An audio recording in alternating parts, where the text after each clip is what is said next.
want to get to unicorn space. And I think the way to get there is by talking about what you're talking about right now. And I think for our parents, our listeners who are parents, our listeners especially who are postpartum, what you're talking about is what you have called toxic time messages. And I would love to talk about that a little bit. These messages that we either hear from our partner, well, you're the better multitasker, or, whatever it is. Or I should spend my time. Exactly. And also the toxic time messages we tell ourselves. I would love to hear you talk about that just a little bit, and how we can overcome some of those. And then another one that it makes me think of is sleeping in shifts when you have a newborn. And that doesn't work for every family. There's no perfect system that works for every family, but it works for the vast majority of families that I have seen who are dedicated to making it work. One thing I often hear is, well, my husband can't take a nighttime shift because he has to go to work the next day, and all I have to do is be here with the baby because I'm on maternity leave. So I would love to hear you talk about these time messages, and that particularly to help get some of our moms who might be feeling a little reticent and coming up with some of these messages in their heads. How do we move past that so we can actually start creating time and helping ourselves? Absolutely. Well, this is why the secret formula from the beginning, we're like backs full circle. I wish it was just systems. And again, that's why I said, Sarah, I could learn from the queer community because systems were adopted and it was so beautiful. But for the hetero cisgender couples, it's boundaries. Mm-hmm. And the problem is that when women are told their entire lives that they're only supposed to be three things, which are parents, partners, and maybe professionals, if we only do the other two things well, then we already are breaching our own boundaries. So of course we're not going to insist that someone take a night shift for our child, right? We're not going to insist on anything, because as we said earlier, we're going to resort to four messages, which is one, my partner makes more money than me, or my job is more flexible, or I'm on maternity leave, so I can't ask my partner for anything. Now that is incredibly toxic, because if you don't set those patterns up front, as Katie and Sarah were just talking about, you're going to spend the rest of your life dismantling them. It does not matter who makes more money or whether there's a job. These are short-term issues. You get in the habit of sharing the workload now. If it's not nighttime, sure, fine. You don't want to do night shifts? Then this is what I want your partner to do. I want him to learn and perfect how to boil and clean the pump parts of your pump. I want your partner to perfect knowing what the baby would need for their purees, as they start to introduce solid foods, as well as your meal expectations for either when you're breastfeeding or not, and your partner's meal expectations, and be responsible for breakfast, lunch, and dinner. I want that partner to take over the full responsibility for laundry, because these are all things that can happen, and it doesn't have to happen in the middle of the night. Now, I want to just say something really important about boundary breaching. It has to do with guilt. If we don't understand guilt, we're never going to be able to set a boundary. Now, Dr. Becky, a good friend of mine, and I talk very similarly about the issues of guilt. So I want to give you her example, because I think it's a really beautiful one that I love always. Guilt is only an emotion that is when you are out of alignment with your values. So what do I mean? You are allowed to feel guilty if you yell, as Dr. Becky says, to your cab driver for not getting you to the airport on time, because that is not in alignment with your values to yell at somebody who is trying to help you. However, when you ask your partner to handle dishes, when you go to a hotel room to recover from your mental health breaks, you are not allowed to feel guilty, because that is not out of alignment with your values. Your values, and I know all of you listeners, are going to have in them taking care of my mental and physical health so I don't die. That is going to be a value that I'm going to impute to you. Part of being in alignment with your values is having an equal partner or somebody who can support you. That is what a partnership is. That is what you expect in marriage. So you cannot feel guilty for asking for these things, because actually it's not guilt. So what is it instead? It's anticipating other people's discomfort.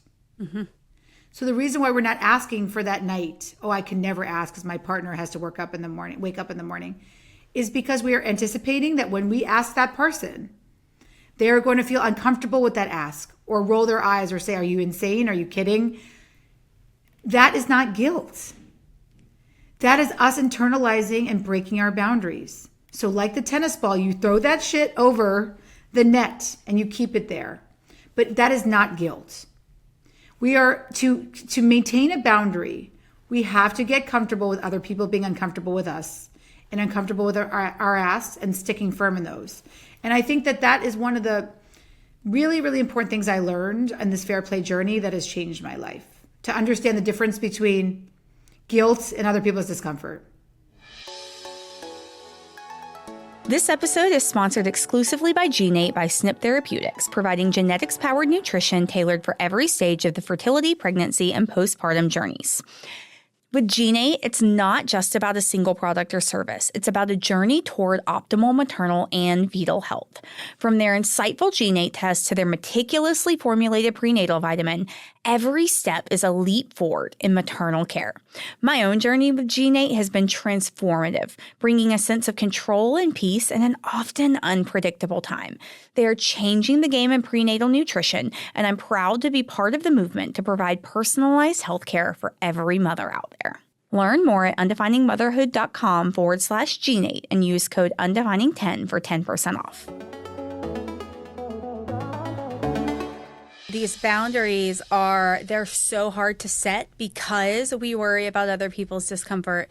But especially if you are in the stage where you're having children, there is Absolutely. nothing more important that you can do for your own and your family's sake and safety and your children's sake and safety than to be able to set and hold boundaries. So that's amazing. And you're getting us to thinking then about taking back control of some of our time, asking for some of the time we need. And so, of course, then we have to talk about what we do with that time, how we find it in, obviously if we're implementing fair play systems, then we're going to have more time than before we were implementing those systems. And you have some really beautiful ideas about what we can do with that time that I think is essential for moms to hear, especially essential for new moms